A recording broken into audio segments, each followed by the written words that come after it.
بسم اللہ الرحمن الرحیم۔ السلام علیکم جناب، خبر یہ ہے کہ پھڈا پھر سے شروع ہو گیا ہے اور ایک دفعہ پھر نواز شریف صاحب پی ڈی ایم انہوں نے اسٹیبلشمنٹ کی طرف توپوں کا رخ کر دیا ہے۔ آپ آنے والے دنوں میں اس حوالے سے بہت واضح طور پر چیزوں کو دیکھیں گے۔ ہوا یہ ہے کہ جو امیدیں تھیں وہ پوری نہیں ہو رہی، جس سوچ کے ساتھ تبدیلی کی گئی تھی وہ بات نہیں ہو رہی، اور اسی وجہ سے اب اسٹیبلشمنٹ کے خلاف پھر سے محاذ کھولا جا رہا ہے، اور جو گزشتہ 8 ماہ میں سہولت میسر رہی وہ نہیں ہو سکی۔ رجیم چینج کے جو کردار تھے، میں آپ سے عرض کر رہا ہوں کہ ان میں سے کئی اس وقت ملک چھوڑ کر جانے کی بات کر رہے ہیں اور مشورے کر رہے ہیں کہ جناب یا تو ہمیں پروٹیکشن دی جائے، کیا کرنا چاہیے، یہ مشورے شروع ہو چکے ہیں، اور آنے والے دن میں ہو سکتا ہے کہ آپ رجیم چینج کے کچھ کرداروں کو ملک سے باہر جاتا دیکھیں۔ اب یہی وجہ ہے کہ جو وعدے وعید تھے، جو بیچ میں قوتیں تھیں، وہ بیچ میں سے نکل گئی ہیں، اور اب سمجھ نہیں آ رہی کہ کیا کریں، کیونکہ جس سوچ کے ساتھ تعیناتی کی گئی تھی وہ نہیں ہو رہا، تو اب دوبارہ سے پھڈا شروع ہو گیا ہے۔ اس کی واضح جو مثال ہے، جو ایک خبر میں چھپی ہوئی ہے، وہ میں آپ کے سامنے رکھتا ہوں۔ اعظم نذیر تارڑ صاحب وزیر قانون اب دوبارہ لگائے گئے ہیں۔ ان کا استعفیٰ ہی منظور نہیں ہوا، پچھلے کوئی 1.5 ماہ میں ان کا استعفیٰ منظور نہیں ہوا۔ اب قصہ کیا ہے؟ آپ کو یاد ہوگا کہ اعظم نذیر تارڑ صاحب نے آسما جہانگیر کانفرنس میں شرکت کی تھی، اور وہاں پر فوج کے خلاف نعرے لگائے گئے تھے۔ نعرے اب یہ نہیں تھا کہ کسی افسر کے خلاف نعرے ہیں، کسی خاص شخصیت کے خلاف نعرے، نہیں جناب، فوج کے خلاف، وردی کے خلاف نعرے لگے تھے، اور اس پر اعظم نذیر تارڑ صاحب نے افسوس کا اظہار کیا تھا، ٹویٹر پر آ کر بھی کہا تھا کہ درست نہیں ہے، اور اس پر انہوں نے شرمندگی کا، ان سب کا اظہار کیا، لیکن وہاں پر موجود تھے۔ اب ہوا کیا؟ چونکہ اس وقت معاملات اور طرح سے تھے،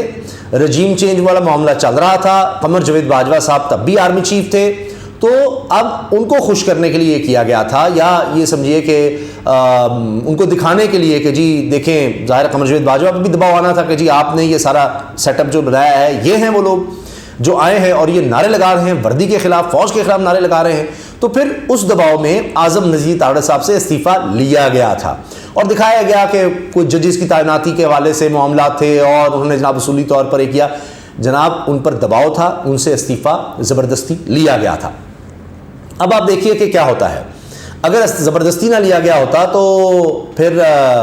اعظم نذیر تارڑ صاحب شاید یہ کہتے کہ جناب میں نے تو مرضی سے دیا تھا، یا جو بھی ان کی وجوہات تھیں، اب وہ ختم تو نہیں ہو گئی۔ اگر وکلاء رہنما وہ ہیں یا رہے ہیں تو وہ تو پھر اب اسی طرف جاتے، لیکن استعفیٰ اس 1.5 ماہ میں منظور نہیں ہوا، اور جو ہی دیکھا گیا کہ اب رجیم چینج کے بعد یا نئے آرمی چیف کے آنے کے بعد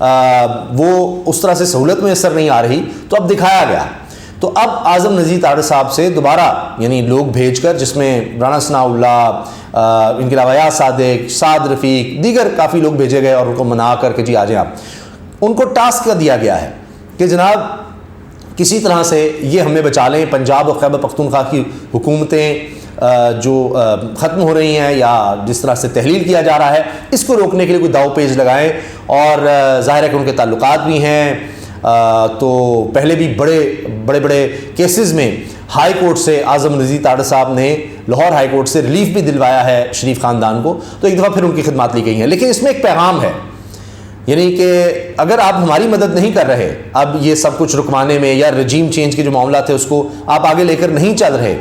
تو پھر ہماری طرف سے بھی آپ دیکھیے کہ پھر ہم دوبارہ چیزوں کی طرف آ رہے ہیں۔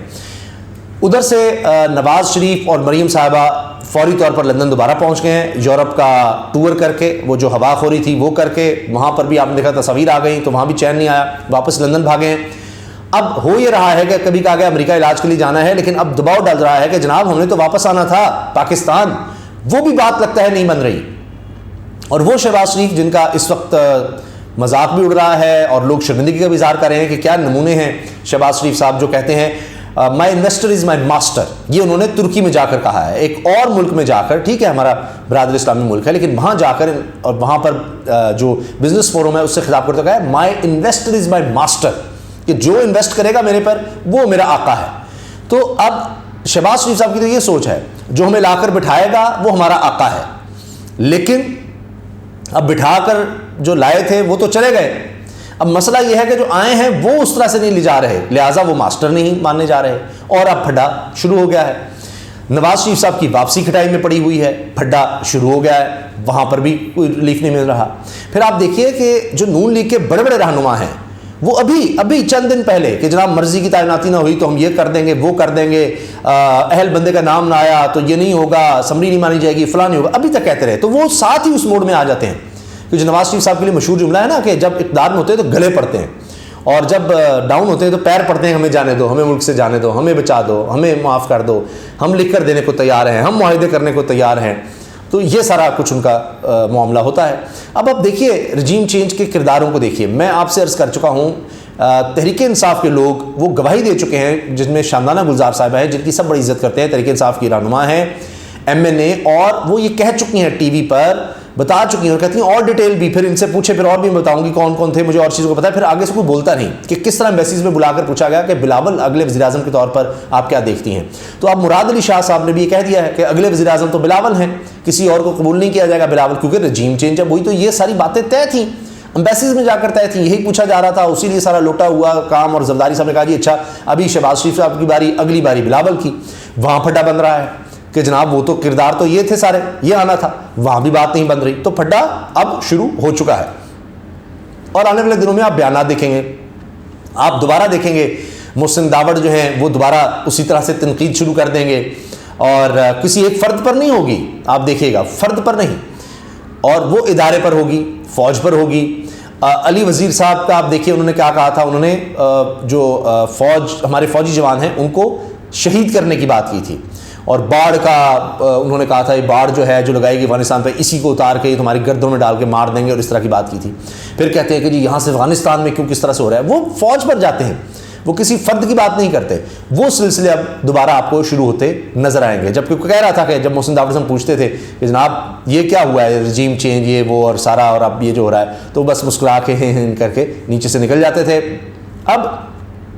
اسحاق ڈار صاحب کی بات سن لیں، وہ بھی دھمکیوں پر آ گئے ہیں کہ جناب اگر سیاسی استحکام نہ ہوا تو ملک کی معیشت ٹھیک نہیں ہوگی، برباد ہو جائے گی۔ یعنی اب وہ واسطے ڈال رہے ہیں، پیغام بھیج رہے ہیں کہ جناب اسٹیبلشمنٹ آئے، یہ ہمارا ساتھ دے، یہ عمران خان کو قابو کرے،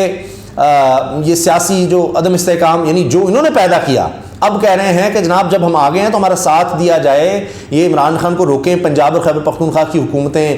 گرانے سے، خود اپنی حکومت کو گرا رہا ہے، آئینی اور قانونی اس کا حق ہے۔ پہلے تو آپ کہتے تھے ہم آئینی طور پر لے کے آئے عدم انضباط، اب اس کو کرنے دینا۔ اب جناب یہ ہو رہا ہے کہ اس وجہ سے ڈرا رہے ہیں یہ کر دیں گے، اور فیل ہو گئے اسحاق ڈار صاحب۔ اب دیکھیے نا آپ کیا ہوا ہے، آ کر اور کہتے ہیں پریس کانفرنس کر رہے ہیں، خود بیٹھ کر ٹیبل پہ اور ویڈیو بنوا کر کہتے ہیں کہ جناب کوئی ہم چینج ہی نہیں کر رہے، پیٹرول کی قیمتیں ایک سال کی کم ترین سطح پر ہیں، $70 کے قریب ہیں اس وقت۔ عمران خان کے دور میں یہ $125 پر چلی گئی ہوئی تھیں، 113 115 کے لگ بھگ، اب $70 کے لگ بھگ ہیں، اور یہ عوام کو ریلیف نہیں دے رہے۔ بات کرتے تھے $150 پر کرنے کی، عمران خان نے 150 رکھا تھا اس دور میں، اور اب یہ 250 انہوں نے رکھا ہوا ہے، ریلیف نہیں دے رہے۔ تو اس کا مطلب ہے ٹیکس GST لگا رہے ہیں، IMF کی مان رہے ہیں۔ تو اسحاق ڈار صاحب جو ہیں ایک طرف یہ باتیں کرتے ہیں، اس کے بعد اب بھاگ رہے ہیں کہ جناب ڈالر جو ہے نا یہ مینٹین کرنا ہمارا کام نہیں ہے۔ اب میں آپ کو بتا رہا ہوں ڈالر 250 تک جا سکتا ہے، یہ میری بات آپ نوٹ کر لیجئے، 250 تک، یہ جو ابن المصنوعی طور پر روکا ہوا تھا وہ معاملہ ختم ہونے جا رہا ہے۔ تو یہ سب اس طرف جا رہے ہیں ماضی کے بیانات کی طرف کہ جناب اس نے ہمیں فوج نے نچوڑ دیا ہے، خواجہ آصف وزیر دفاع آپ دیکھیے نا انہوں نے گوشت اتار لیا ہے، یہ کوئی جنگ آج تک نہیں جیتے، اس طرح کی باتیں جو کی ہوئی تھیں خواجہ آصف نے، وہ اس موڈ میں یہ جا رہے ہیں اب۔ اور میاں جاوید لطیف کے بیانات آپ دیکھیے گا، ابھی آپ دیکھیے گا شاہد خان عباسی صاحب کے بیانات دیکھیے گا، ابھی نواز شریف صاحب کے بیانات دیکھیے گا کہ بھائی یہ کیا ہو گیا ہے، یہ صدر سے جا کر مل رہے ہیں آرمی چیف، یہ کیا، اس کا بڑا غصہ نکالیں گے ابھی۔ تو یہ آپ دیکھیے گا کہ ابھی آنے والے دنوں میں یہ سب چیزیں آپ کو نظر آئیں گی۔ اور یہ جو بات تھی نا جی وہ گمنامی کی زندگی والی، قمر جاوید باجوہ جاتے جاتے کہا کہ میں جو گمنامی کی زندگی میں جا رہا ہوں، تو وہ کہتے ہیں کہ یہ کیا بھائی، ہمارا تو ساتھ دیتے آپ تو گمنامی کی طرف جا رہے ہیں، یہ ہمارے ساتھ کیا ہو رہا ہے۔ اور آخر میں آپ کو خبر دے دوں، اس پر ہو سکا تو اگلی ویڈیو میں تفصیل سے بات کریں گے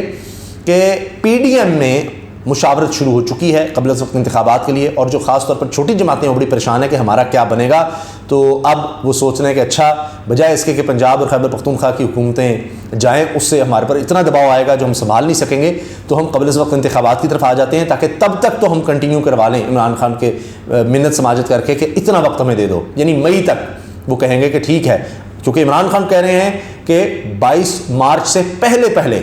انتخابات، اور 15 میں آپ کو خبر دے رہا ہوں، یہ صدیق جان نے ہمارے پروگرام میں بول نیوز کے جو بیورو چیف اسلام آباد کے، انہوں نے یہ خبر دی ہے کہ 15 دسمبر سے پہلے عمران خان صاحب چاہتے ہیں کہ اسمبلیاں تحلیل کر دی جائیں، اور پرویز الہی کہہ رہے ہیں کہ جی 1 مہینہ اور دے دیں، رمضان المبارک کے بعد تک چلے جائیں، کیونکہ کچھ انہوں نے اناؤنسمنٹس کرنی ہے، کچھ پروجیکٹس ہیں جن کا آغاز کرنا ہے، ظاہر ہے وہ سمجھتے ہیں کہ ان کا ایک دفعہ ہو جائے، کوئی افتتاح ہو جائے تو ان کے کریڈٹ پر یہ چیزیں آ جائیں. تو یہ بات ہے، تحلیل کرنے پر دونوں کا اتفاق ہے، تحلیل کرنا ہے، صرف ٹائمنگ کی بات ہو رہی ہے، یہ ڈن چیز ہے. تو اب وہ یہ کہہ رہے ہیں کہ اس صورت میں تو وہ رمضان المبارک سے پہلے عمران خان چاہتے ہیں کہ الیکشنز ہو جائیں. تو یہ اب پی ڈی ایم ہے کہ اچھا چلو مئی تک اس کو منوا لو کسی طرح سے، ہم اگلے بجٹ سے پہلے کچھ نکلنے کا کریں. تو اب یہ سارا کچھ ہو رہا ہے، لیکن مسئلہ یہی ہے کہ اس میں چونکہ اب اسٹیبلشمنٹ ساتھ نہیں دے رہی، تو اب اسی لیے اب وہ توپوں کا رخ صرف کیا جا رہا ہے. اور اس کا پہلا قدم یہ اٹھایا گیا ہے کہ اعظم نذیر تاڑ صاحب کو اب واپس لا کر یہ پیغام دیا گیا ہے کہ ٹھیک ہے، آپ اس طرح نہیں چل رہے جو ماضی میں 8 مہینے چلا گیا، تو اب پھر ہم بھی دیکھیے جو کر سکتے ہیں وہ ہم کریں گے. اجازت دیجیے، اللہ حافظ.